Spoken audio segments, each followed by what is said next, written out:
inauma Wakenya wote. Eti ya watu wanatembea na supu ndani ya tumbo. Na mimi natembea kwa maandamano, sina hata kitu kwa tumbo, nimeamuka watoto wanalia huko, mimi nalia na mimi natetemeka, hata sijui kenye nafanya. Huo nimeshangaa. Sisi tuko kwa maandamano kwa barabara, lakini kumbe wenye wanajifanya wanatuongoza kwa maandamano ni wale watu ambao walikunywa supu. Hata inatushangaza sana na inatuuma. Kitu inatuuma sana kama wananchi. Sisi tuko na njaa, tuko kwa barabara tunaandamana, lakini wengine iko mbele yetu, gine mbele iko hapo wanatuongoza, lakini walikunywa supu. Tunataka kujua ni akina nani walikunywa supu na wasirudi kwa maandamano yetu. Wenye walikunywa supu watoke kwa maandamano, wakae huko wapumzike. Sisi tupiganie Kenya yetu. Osoro, wewe ndio ulikuwa unagawa supu na umejua vizuri.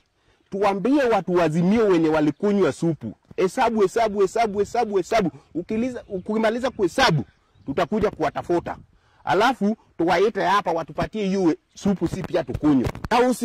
Stop apologizing. Unaomba msamaha ya nini? Kama kweli mtu alikunywa supu. Wewe unaomba msamaha ya nini? Endelea kutuambia wengine wenye walikunywa supu, hata wenye bado wamejificha huko. Tunataka kujua kina nani walikunywa hiyo supu. Toboa siri yao, toa majina yao, tunataka kuwajua.